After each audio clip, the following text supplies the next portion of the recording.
साथियों, आप सभी का विजन के प्लेटफॉर्म पर स्वागत है। इस वीडियो में हम लोग कुछ महत्वपूर्ण पर्यावरण से संबंधित राष्ट्रीय संगठनों के बारे में चर्चा करेंगे। चूँकि यह एक ऐसा टॉपिक है जिससे प्रत्येक परीक्षा में एक ना एक प्रश्न अवश्य बनता है, इसलिए हमें पर्यावरण से संबंधित जो राष्ट्रीय संगठन है या जो अंतर्राष्ट्रीय संगठन हैं, उनके बारे में हमें एक सामान्य सा जानकारी जो है वो होनी चाहिए। तो इस वीडियो के अंतर्गत हम लोग पर्यावरण संबंधित जो राष्ट्रीय संगठन है अर्थात भारत के जो संगठन हैं, उनके बारे में ही हम लोग यहाँ पर चर्चा करेंगे और जो अंतर्राष्ट्रीय संगठन है उसके बारे में हम लोग नेक्स्ट वीडियो में चर्चा करेंगे। तो चर्चा को प्रारंभ करते हैं। सबसे पहले यहाँ पर बात कर लेते हैं हम लोग बॉम्बे नेचुरल हिस्ट्री सोसाइटी के संबंध में, जिसको हम लोग शॉर्ट में कहते हैं BNHS। तो BNHS के बारे में देखें तो इसका जो फेमस नाम है वह हॉर्नबिल हाउस मुंबई, तो दोनों नाम से जानते हैं, बॉम्बे नेचुरल हिस्ट्री सोसाइटी या हॉर्नबिल हाउस मुंबई के नाम से भी जानते हैं। तो ये दोनों चीज़ याद रखिएगा। और इसकी स्थापना जो है 15 सितंबर 1883 को होती है। और कैसे हुई थी, तो बम्बई में 8 प्रकृतिवादियों द्वारा इसको शुरू किया गया था। और यह एक गैर व्यावसायिक शोध संगठन है, अर्थात यह शोध का कार्य करता है, तथा जिसमें आत्माराम पांडुरंग के बारे में आप हिस्ट्री में जो सामाजिक सुधार है वहाँ पर आप इनके बारे में पढ़े होंगे। आत्माराम पांडुरंग एवं डॉक्टर सखाराम अर्जुन नामक 2 भारतीय भी इसमें शामिल थे। और यह जो है यह जैव विविधता एवं पर्यावरण संरक्षण के लिए अनुसंधान कार्य करने वाला भारत का सबसे बड़ा गैर सरकारी संगठन है। तो याद रखिएगा, यह सरकारी संगठन नहीं है बल्कि यह गैर सरकारी संगठन है। यदि इसका आप लोगो देखेंगे तो जो इसका लोगो है वो ग्रेट हॉर्नबिल, लोगो में आप ग्रेट हॉर्नबिल देखेंगे। और यह जो लोगो डिज़ाइन किया था वह विलियम के द्वारा डिज़ाइन किया गया था। और यदि ग्रेट हॉर्नबिल के बारे में बात करें तो यदि इसको आईयूसीएन की रेड लिस्ट में देखेंगे तो यह नियर थ्रेटन की कैटेगरी में यह आता है। तो अर्थात हिंदी में संकटापन्न की श्रेणी के अंतर्गत ग्रेट हॉर्नबिल आता है और इंग्लिश में नियर थ्रेटन की कैटेगरी में यह आता है। तथा इस बॉम्बे नेचुरल हिस्ट्री के बारे में कुछ अन्य चीज़ें देखें तो यह जो बॉम्बे नेचुरल हिस्ट्री सोसाइटी है, यह इसी नाम से बॉम्बे नेचुरल हिस्ट्री सोसाइटी नामक एक जर्नल भी प्रकाशित करता है। इसके अतिरिक्त इस जर्नल के अतिरिक्त यह समय समय पर कुछ महत्वपूर्ण जर्नलों का भी प्रकाशन इसके द्वारा किया जाता है। तो यह कुछ सामान्य जानकारी थी बॉम्बे नेचुरल हिस्ट्री सोसाइटी के संबंध में। तो इतना चीज़ें याद रखिएगा। आगे चलते हैं। अगला है भारतीय वनस्पति सर्वेक्षण या बोटैनिकल सर्वे ऑफ इंडिया, जिसको शॉर्ट में लोग BSI के नाम से जानते हैं। यह इसकी स्थापना जो है 1890 में हुई थी। और इसका हेडक्वार्टर कहाँ है, तो इसका हेडक्वार्टर कोलकाता, पश्चिम बंगाल के कोलकाता में है। अब यदि इसके उद्देश्यों की बात करें, इसका उद्देश्य क्या है स्थापित करने का, तो शुरुआती उद्देश्य जो था इसका देश के पादप संस्थानों अर्थात जो प्लांट हैं, पादप संस्थानों का अन्वेषण और आर्थिक महत्व की जो पादप प्रजातियां हैं, जो प्लांट स्पीसीज हैं, उनकी पहचान करना था। तथा भारत सरकार द्वारा 29 मार्च 1954 को भारतीय वनस्पति सर्वेक्षण का पुनर्गठन का निर्णय किया गया था। मतलब 29 मार्च 1954 को इसको पुनर्स्थापित किया गया था। अब बात कर लेते हैं भारतीय प्राणी सर्वेक्षण के बारे में, जिसको हम लोग इंग्लिश में जानते हैं जूलॉजिकल सर्वे ऑफ इंडिया या JSI। तो आपका BSI और JSI दोनों ही आपका कहाँ पर स्थित है, कलकत्ता में स्थित है। और बोटैनिकल सर्वे ऑफ इंडिया की स्थापना 1890 में हुई थी और इसकी स्थापना कब होती है, 1 जुलाई 1916 में होती है और इसका हेडक्वार्टर कोलकाता में है।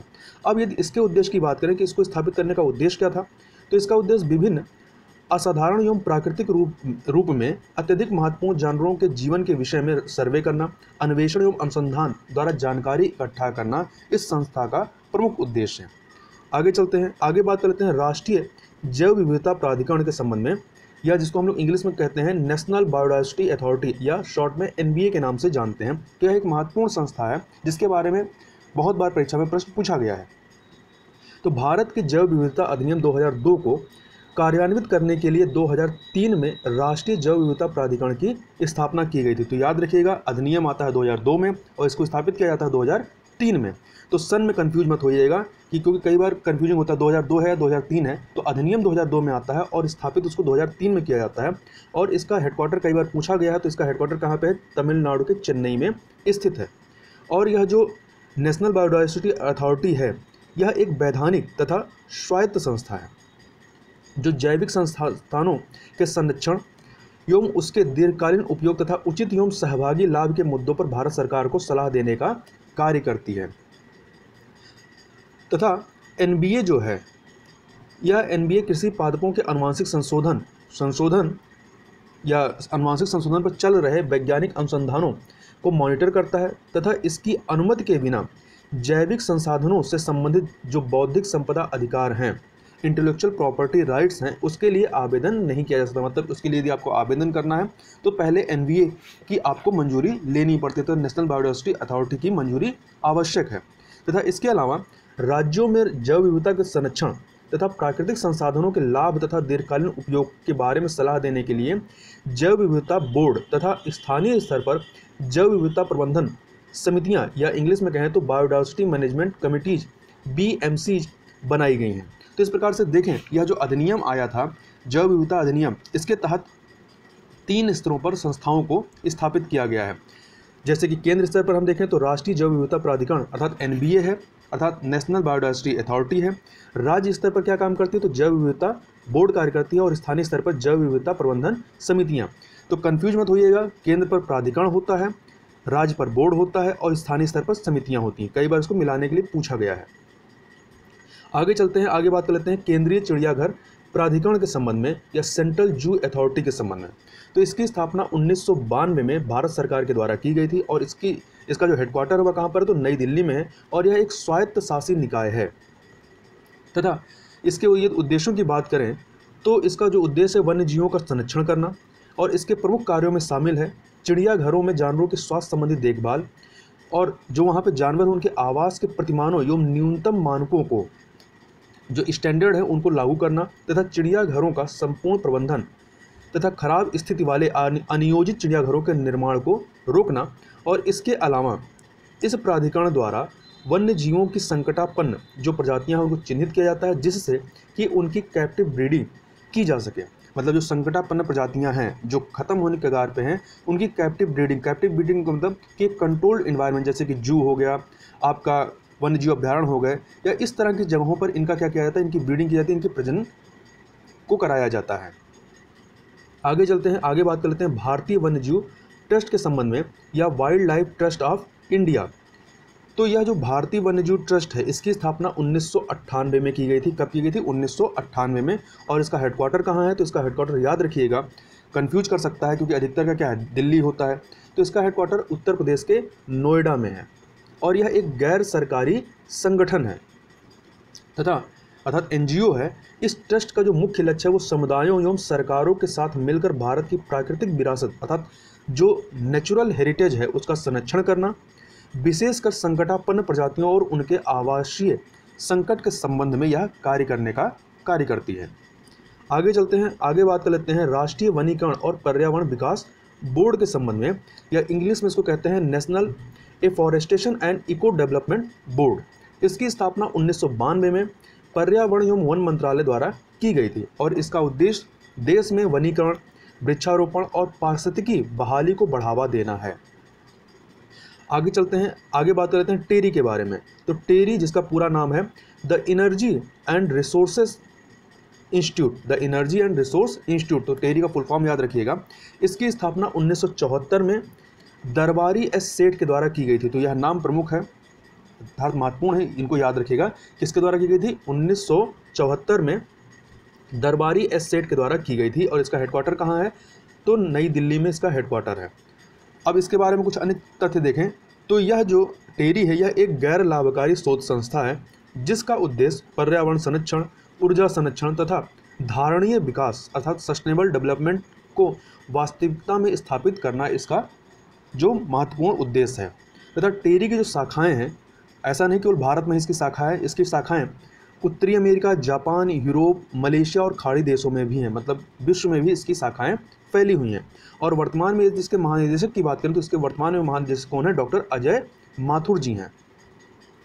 तथा कुछ अन्य चीज़ों को देखें तो प्रतिवर्ष दिल्ली में आयोजित किया जाने वाला द वर्ल्ड सस्टेनेबल समिट टेरी द्वारा आयोजित किया जाने वाला एक वार्षिक कार्यक्रम है। तो कई बार पूछा गया है कि द वर्ल्ड सस्टेनेबल समिट यह किसके द्वारा आयोजित किया जाता है, तो टेरी के द्वारा किया जाता है, प्रतिवर्ष किया जाता है और नई दिल्ली में ही इसका आयोजन होता है।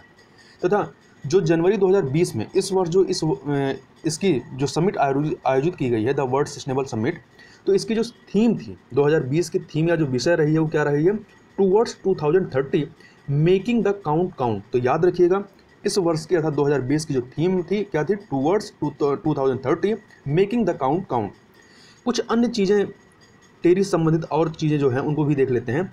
तो एक नाम आता है R.K. पचौरी, जिनका पूरा नाम था राजेंद्र कुमार पचौरी, जिनका अभी कुछ समय पहले निधन हुआ है।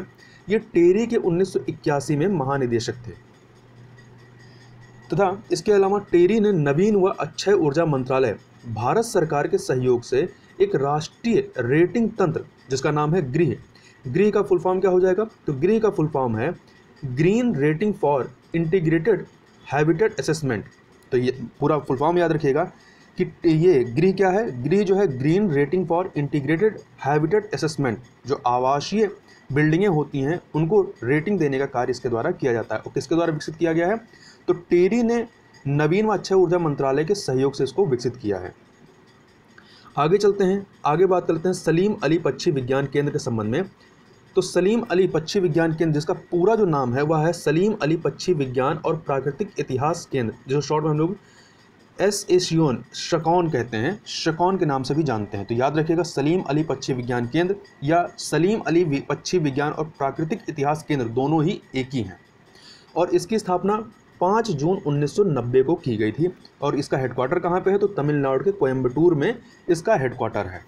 और यह एक पक्षी शोध संगठन है, अर्थात जो पक्षी होते हैं उनसे संबंधित जो भी शोध कार्य होते हैं इस संगठन के द्वारा या इस ऑर्गेनाइजेशन के द्वारा किया जाता है। और जिसका संपूर्ण वित्त पोषण जो है, इसकी जो फंडिंग है वो वन पर्यावरण एवं जलवायु परिवर्तन मंत्रालय भारत सरकार के द्वारा इसको फंडिंग प्राप्त होती है। और इसका जो नाम है, इस केंद्र की इस संस्थापना जो है वो प्रसिद्ध पक्षी वैज्ञानिक एवं पर्यावरणविद सलीम अली के नाम पर की गई। तथा यदि आपसे कहीं पूछ लिया जाए कि पक्षी विज्ञान को क्या कहते हैं, ऑर्निथोलॉजी कहते हैं, या पूछ लें कि ऑर्निथोलॉजी किससे संबंधित, तो यह पक्षी विज्ञान से संबंधित है। आगे चलते हैं, आगे बात कर लेते हैं world wide fund for nature के संबंध में। World wide fund for nature India, तो हम जो इंडिया में इसका संगठन है उसके बारे में बात करेंगे, या इसको शॉर्ट हम लोग WWF इंडिया के नाम से जानते हैं। तो इसकी स्थापना 27 नवंबर 1969 में एक चैरिटेबल ट्रस्ट के रूप में, धर्मार्थ ट्रस्ट के रूप में या धार्मिक संस्था के रूप में इसको चैरिटेबल ट्रस्ट के रूप में स्थापित की गई थी। तो कब स्थापना हुई है, 27 नवंबर 1969 को। और इसकी जो मातृ संगठन है या इसकी जो मातृ संस्था है वह है WWF, अर्थात world wide fund for nature जो है इसकी मातृ संगठन है। अब यदि इसके उद्देश्यों की बात करें तो इसका उद्देश्य पृथ्वी के प्राकृतिक पर्यावरण में हो रहे क्षय को रोकते हुए प्रकृति के साथ मानव जीवन के सह संबंध को सौहार्दपूर्ण बनाना इसका उद्देश्य है। आगे चलते हैं, आगे बात कर लेते हैं भारतीय वन्यजीव संस्थान के संबंध में, या इसको इंग्लिश में हम लोग कहते हैं wild life institute of India, या शॉर्ट में WII के नाम से जानते हैं। यह भारतीय वन्यजीव संस्थान, इसकी स्थापना 1982 में हुई और इसका हेडक्वार्टर कहाँ है, तो उत्तराखंड के देहरादून में। तो इसका हेडक्वार्टर कई बार पूछा गया है कि भारतीय वन्यजीव संस्थान कहाँ स्थित है, तो उत्तराखंड के देहरादून में स्थित है। तथा यह जो है वन एवं पर्यावरण मंत्रालय के तहत कार्य करने वाली एक स्वायत्त संस्था है, जो कि इसके कार्यों के बारे में देखें तो जो कि वन्यजीव अनुसंधान एवं प्रबंधन के लिए विभिन्न प्रशिक्षण कार्यक्रम एवं एकेडमिक कोर्स संचालित करती है, तथा साथ ही यह देश भर में जैव विविधता के मुद्दे से संबंधित अनुसंधान कार्यक्रम भी इसके द्वारा चलाया जाता है। आगे चलते हैं, आगे बात कर लेते हैं भारतीय वन सर्वेक्षण के संबंध में, या इंग्लिश में कहते हैं forest survey of India FSI। तो यह महत्वपूर्ण संस्था है, इसके बारे में पूछा जाता है। तो इसकी स्थापना होती है 1 जून 1981 को। कब होती है, 1 जून 1981 को। इसका भी हेडक्वार्टर कहाँ है, तो उत्तराखंड के देहरादून में इसकी भी हेडक्वार्टर या मुख्यालय है। तथा यह जो है पर्यावरण, वन और जलवायु परिवर्तन मंत्रालय के अधीन एक संगठन है जो नियमित अंतराल पर, अब यह नियमित अंतराल कितना होता है, तो नियमित अंतराल प्रत्येक 2 वर्ष पर देश के वन संसाधनों के मूल्यांकन का कार्य किया जाता है। मतलब प्रत्येक 2 वर्ष पर इसके द्वारा वन स्थिति रिपोर्ट या India state of forest report इसके द्वारा प्रत्येक 2 वर्ष पर जारी की जाती है। तथा इसके द्वारा जो नवीनतम रिपोर्ट अभी हाल ही में आई है वह कौन सी है, वन स्थिति रिपोर्ट 2019 जारी किया गया है, जो कि इस प्रकार की जो 16वीं रिपोर्ट है। तो याद रखिएगा वन स्थिति रिपोर्ट 2019 यह इसकी 16वीं रिपोर्ट है, अर्थात इसके पहले वाली जो रिपोर्ट कब आई थी, 2017 में आई थी और वह 15वीं रिपोर्ट थी। कुछ अन्य चीज़ों को देखें तो 1976 में जारी अपनी रिपोर्ट में राष्ट्रीय कृषि आयोग ने व्यापक वन संसाधन सर्वेक्षण के माध्यम से नियमित अंतराल पर देश में युक्त आंकड़ों का संग्रहण करने के लिए राष्ट्रीय वन सर्वेक्षण संगठन के गठन की सिफारिश की थी। तो याद रखिएगा, यह जो राष्ट्रीय वन सर्वेक्षण संगठन है, इसके गठन की जो सिफारिश है किसके द्वारा की गई थी? तो राष्ट्रीय कृषि आयोग के द्वारा 1976 में की गई थी, जिसके फलस्वरूप 1981 में pre investment survey of forest resources या PISFR के स्थान पर भारतीय वन सर्वेक्षण FSI को स्थापित किया गया। तो भारतीय वन सर्वेक्षण को स्थापित किया गया। आगे चलते हैं, आगे बात करते हैं भारतीय पशु कल्याण बोर्ड के संबंध में। Animal welfare board of India, तो यह महत्वपूर्ण संस्था वर्तमान में हो जाती है क्योंकि अभी हाल ही में अभी केरल में एक हथनी की मृत्यु हुई है पटाखों से भरे हुए अनानास को खाने की वजह से, तो इसलिए यह चर्चा में है। तो यह संस्था भी जो भारतीय पशु कल्याण बोर्ड है, यह भी इसकी भी इंपॉर्टेंस बढ़ जाती है, तो इसके बारे में पता होना चाहिए। इसकी स्थापना जो है 1962 में पशु क्रूरता निवारण अधिनियम 1960 की धारा 4 के अंतर्गत की गई थी। तो यह बोर्ड और इस अधिनियम दोनों को याद रखिएगा, कौन सा अधिनियम था? पशु क्रूरता निवारण अधिनियम 1960 की धारा 4 के अंतर्गत इस संस्था को स्थापित किया गया था। और इसका हेडक्वार्टर कहाँ है? तो इसका हेडक्वार्टर तमिलनाडु के चेन्नई में है। और यदि इसके संबंध में और चीज़ों को देखें तो यह भारत सरकार का एक वैधानिक सलाहकार है, जो सरकार को पशु कल्याण संबंधित मुद्दों और कानूनों पर राय देने का कार्य जो है इसके द्वारा, या सलाह देने का कार्य इसके द्वारा किया जाता है। तथा बोर्ड जो है, यह जो बोर्ड है, यह पशु कल्याण के मुद्दों पर भारत सरकार को सलाह, इस प्रकार कह सकते हैं कि भारतीय पशु कल्याण बोर्ड पशु कल्याण के मुद्दों पर भारत सरकार को सलाह देने, पशु कल्याण संगठनों को अनुदान प्रदान करने अर्थात ग्रांट देने, और यह सुनिश्चित करने का काम करता है कि देश में पशु कल्याण कानूनों का अच्छे से पालन हो। तो यह सारा कार्य जो है इस पशु कल्याण बोर्ड के द्वारा किया जाता है। तो इसलिए पशु कल्याण बोर्ड महत्वपूर्ण हो जाता है। इसकी स्थापना कब की गई? 1962 में। किस अधिनियम के माध्यम से? तो पशु क्रूरता निवारण अधिनियम 1960। तो यह चीज़ याद रखिएगा। और यह क्या है? एक वैधानिक सलाहकारी बॉडी है, मतलब यह सरकार को सलाह देने का कार्य करती है। तो इस प्रकार से यहाँ पर हमने कुछ महत्वपूर्ण पर्यावरण संबंधित विभिन्न जो राष्ट्रीय संगठन थे जिनके संबंध में परीक्षा में प्रश्न पूछा जाता है, उनको हमने यहाँ पर देखा। तो इस वीडियो में बस इतना ही। मिलते हैं नेक्स्ट वीडियो में, तब तक के लिए बहुत बहुत धन्यवाद।